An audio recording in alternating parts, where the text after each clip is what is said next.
Welcome to the Battlefield Training Simulation, Commander. This scenario will help you get familiar with the basics of our command and control system. To get started, let's go over some basic camera controls for navigating the battlefield. To move the camera, hold down the right mouse button and drag the cursor in any direction. Move the camera now. Excellent. Objective complete. Throughout this training session, you can reference your objectives at any moment if you're having trouble figuring out what to do next. To access your objectives, click the flashing button in the top right of the screen. Next, we'll work on commanding units. We've granted you 2 squads of zone troopers. Begin selecting these units by moving your cursor over the zone troopers. Notice that your cursor changes to a selection cursor. While your cursor is over the unit, left-click. Excellent. 1 squad of zone troopers is now selected. You can select multiple squads of units by left-clicking and dragging the mouse across them. Try selecting both squads of zone troopers by dragging a selection box across all of them. Both squads are now selected. To move selected units, move your cursor over empty terrain. You'll notice that it changes to a move cursor. This is a potential destination for your selected units. Some terrain, such as mountains and rivers, are not traversable and will give you a different cursor to inform you that you're not allowed to move units there. Issue a move command to your zone troopers into the designated area to the east by right-clicking on the terrain. Got it.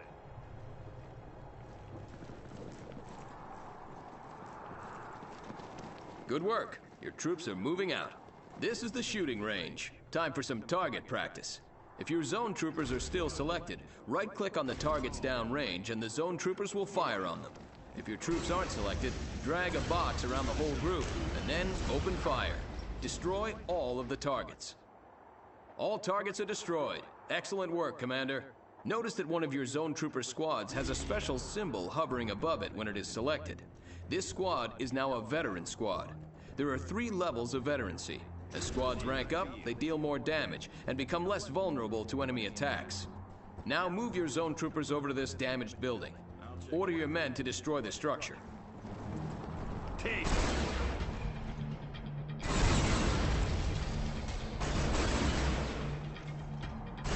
Notice it took your men significantly longer to destroy the structure than the targets at the range. Zone troopers are very effective against infantry and light vehicles, but are not very efficient at destroying structures. In turn, certain tanks and heavy artillery may tear through structures, but may not be the most effective weapons against infantry. You'll need to pick the right unit for the enemy you're facing. Troop composition is an important part of commanding an army. Many units have special abilities. The zone troopers, for example, can use jump jets to boost themselves over obstacles and across rivers. Order your zone troopers to jump jet across this trench by selecting your zone trooper squads and left-clicking on the jump jets icon in the lower part of the unit portrait. You'll find it in the bottom right of your screen. Then left-click on a section of open terrain on the other side of the trench. Good work. Many units have special abilities and upgrades that you can use to great effect on the battlefield. Objective We hear ya. complete. Time to go. Let's go, troop. Commander, you've been issued a Mobile Construction Vehicle, or MCV. This vehicle is the foundation for a new base and will allow you to build new structures. In the field, you'll be moving your MCV to a suitable area for base construction. Look for flat terrain. We've designated an area for you in this training simulation. Move your MCV to the designated area to begin base construction. MCV unit. Note that this large vehicle is defenseless and moves slowly, but it's heavily armored. You'll need to unpack the MCV before you can build a base. To do so, select your MCV and left-click on its Unpack ability, again found at the lower right attached to the unit portrait. This will convert your MCV into a stationary structure called a construction yard. Good work. By unpacking your MCV, you've established ground control and can now place additional structures in the vicinity of your construction yard. Additional structures will extend your ground control, allowing you to expand your base to cover more ground. Your base will need power to function. Begin the construction of a power plant by left-clicking on the power plant icon in the build menu. Good. Notice how your remaining credits decrease while the power plant is building. Each structure has a cost and build time associated with it. To find out how much a building costs and how long it'll take to build, move your mouse cursor over the building's icon in the build menu. The building is now ready. Note that the power plant button is highlighted, indicating that it's ready to be placed in the world. Left-click the power plant build button and move your cursor onto the terrain. The cursor will switch to a power plant icon and may be placed within the construction yard's build radius. Left-click to place the structure. If the power plant icon turns red, you're either trying to build the power plant outside of your construction yard's ground control radius, or you're trying to build it on impassable terrain. Good. Now your base has power. Notice the power meter on the right side of your screen. Each structure you build needs power to work properly. If your base runs low on power, some buildings will stop working, and others will work inefficiently. Buildings that stop working turn black. Now it's time to build a refinery so you can harvest Tiberium. Tiberium is an extremely valuable resource that can be refined and used to fund your operations. Build a refinery by clicking on the refinery icon. When it's ready, place your refinery in the same way you did your power plant.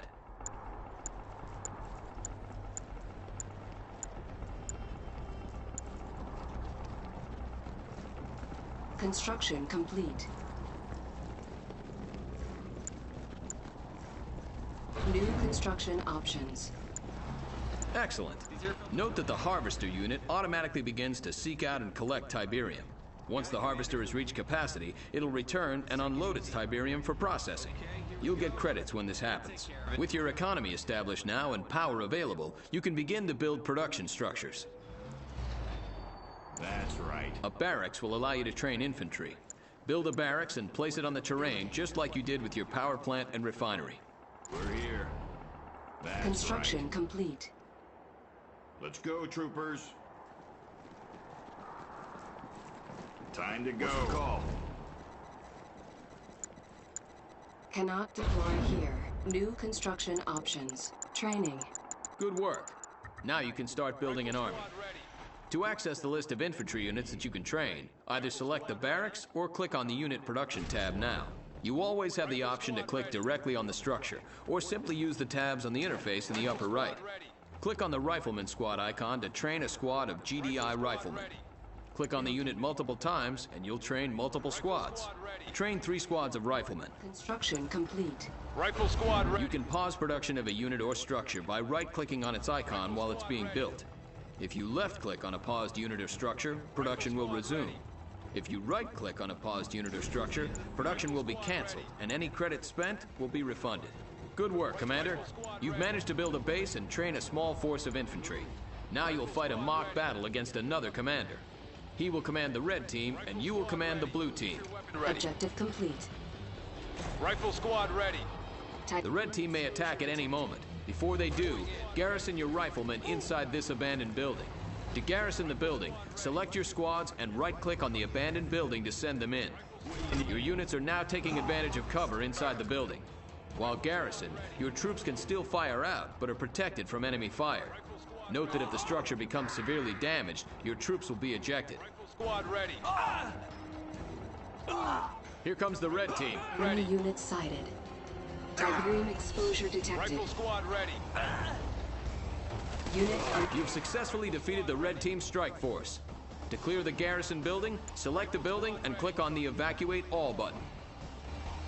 Rifle squad ready. objective complete. Rifle squad ready. Now it's time to build some more forces. When you feel you're ready, move your forces out into the field, find the red team's base, and destroy it. Rifle squad ready. Rifle squad ready. That's right. Rifle squad ready. I'll check it out. Rifle squad Let's ready. do it. Rifle squad ready. Unit You've discovered the red team's base. Target their structures and take them down. Rifle squad ready. Rifle squad ready. Rifle squad ready. We're here. insufficient funds. Sit tight. Pin him down.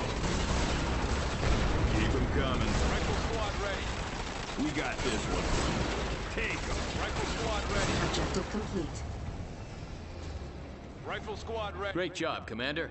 You've learned all the basics you'll need to lead GDI forces into battle. You might try starting with the GDI campaign next, as it reinforces and builds upon the lessons you've learned in this training session.